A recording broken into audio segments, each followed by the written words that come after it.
नींद से ठीक पहले की वह रात थी जब आरव नाम का एक साधारण लड़का अपनी जिंदगी से पूरी तरह हार चुका था। उसकी जेब खाली थी, सपने टूट चुके थे और मन में सिर्फ एक सवाल गूंज रहा था, क्या मैं सच में कभी अमीर और सफल बन सकता हूं? उसी रात उसे एक पुराना ऑडियो मिला, एक 7 घंटे का गहरा, शांत लेकिन शक्तिशाली भाषण जो पूरी तरह आधारित था नेपोलियन हिल की शिक्षाओं पर, खासकर उनकी किताबों think and grow rich, the law of success और आउटविटिंग द डेविल पर। शुरुआत, एक साधारण आदत। आरव ने सोचा, चलो इसे सुनकर ही सो जाता हूं, क्या पता कुछ बदल जाए। उसने हेडफोन लगाए, आंखें बंद कीं और पहली बार उसने अपने दिमाग को सचेत रूप से प्रोग्राम करना शुरू किया। ऑडियो में एक धीमी आवाज गूंज रही थी, तुम्हारा अवचेतन मन तुम्हारे हर विचार को सच मानता है। अगर तुम खुद को अमीर सोचोगे तो तुम अमीर बनोगे। पहला बदलाव, अनलिमिटेड वेल्थ थिंकिंग। पहले हफ्ते कुछ खास नहीं हुआ, लेकिन धीरे धीरे कुछ अजीब होने लगा। जहां पहले आरव सोचता था मेरे पास पैसे नहीं है, अब उसके मन में आवाज आने लगी, पैसा मेरे पास आ रहा है। हर दिन, हर तरीके से वह अब गरीब नहीं सोच रहा था, वह अमीर की तरह सोच रहा था। उसका दिमाग अब समस्या नहीं, अवसर देखने लगा। एक दिन वह सड़क पर चल रहा था और अचानक उसने एक दुकान देखी जो बंद पड़ी थी। पहले वह इसे अनदेखा कर देता, लेकिन अब उसने सोचा यह एक मौका है।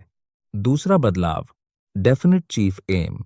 ऑडियो में हर रात एक लाइन दोहराई जाती थी, तुम्हारा जीवन तभी बदलता है जब तुम्हारा लक्ष्य साफ होता है। आरव ने पहली बार अपनी जिंदगी का एक स्पष्ट लक्ष्य लिखा, मैं अगले 3 साल में 1 करोड़ रुपए कमाऊंगा, ईमानदारी और मूल्य निर्माण के साथ। यह सिर्फ एक लक्ष्य नहीं था, यह उसका डेफिनेट चीफ एम बन गया। अब हर सुबह उठते ही वह इसे पढ़ता, हर रात सोने से पहले इसे सुनता। तीसरा बदलाव, ऑटो सजेशन का जादू। ऑडियो में बार बार वही बातें दोहराई जाती थीं, मैं सफल हूं, मैं अवसरों को आकर्षित करता हूं, पैसा मेरे पास सहजता से आता है। शुरुआत में ये सब झूठ जैसा लगता था, लेकिन धीरे धीरे उसका अवचेतन मन इन्हें सच मानने लगा और यहीं से असली खेल शुरू हुआ। टर्निंग पॉइंट, पहली सफलता। आरव ने उस बंद दुकान को किराए पर लिया और एक छोटा सा ऑनलाइन बिजनेस शुरू किया। पहले महीने कुछ नहीं हुआ, दूसरे महीने थोड़ा बहुत, तीसरे महीने एक बड़ा ऑर्डर मिला। वह चौंक गया, ये कैसे हुआ? लेकिन अंदर से एक आवाज आई, तुमने पहले अपने दिमाग को बदला, इसलिए दुनिया बदल रही है। संघर्ष और परीक्षा, हर कहानी में एक कठिन समय आता है। आरव के साथ भी हुआ। एक बड़ा नुकसान हुआ, उसका बिजनेस लगभग बंद हो गया। पुराना आरव होता तो हार मान लेता, लेकिन अब उसका दिमाग प्रोग्राम हो चुका था। उसने खुद से कहा, यह असफलता नहीं, यह सीख है।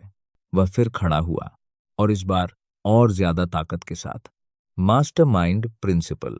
ऑडियो में एक और सिद्धांत बार बार आता था, सफल लोग अकेले नहीं बढ़ते, वे मास्टरमाइंड बनाते हैं। आरव ने अपने जैसे सोच वाले लोगों का एक ग्रुप बनाया। वे रोज बात करते, आइडिया शेयर करते और एक दूसरे को आगे बढ़ाते। अब वह अकेला नहीं था, उसके पास एक ऊर्जा का समूह था।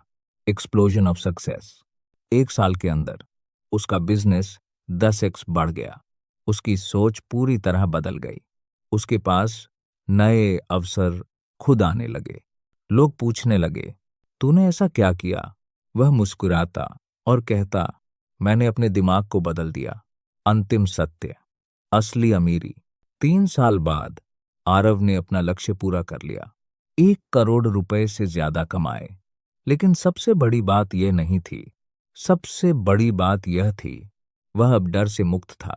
वह अब अवसरों का निर्माता था। वह अब अपने भाग्य का मालिक था। कहानी का संदेश, हर रात वह अभी भी वही ऑडियो सुनता है, क्योंकि वह जानता है सफलता एक घटना नहीं, यह एक प्रोग्रामिंग है। अगर तुम सुन रहे हो तो यह कहानी सिर्फ आरव की नहीं है, यह तुम्हारी भी हो सकती है। अगर तुम हर रात अपने अवचेतन मन को यह सिखाओ, मैं सफल हूं, मैं अमीर हूं, मैं अपने लक्ष्य तक पहुंचूंगा, तो धीरे धीरे तुम्हारी दुनिया भी बदलने लगेगी। अंतिम लाइन, जो तुम बार बार सोचते हो वही तुम बन जाते हो।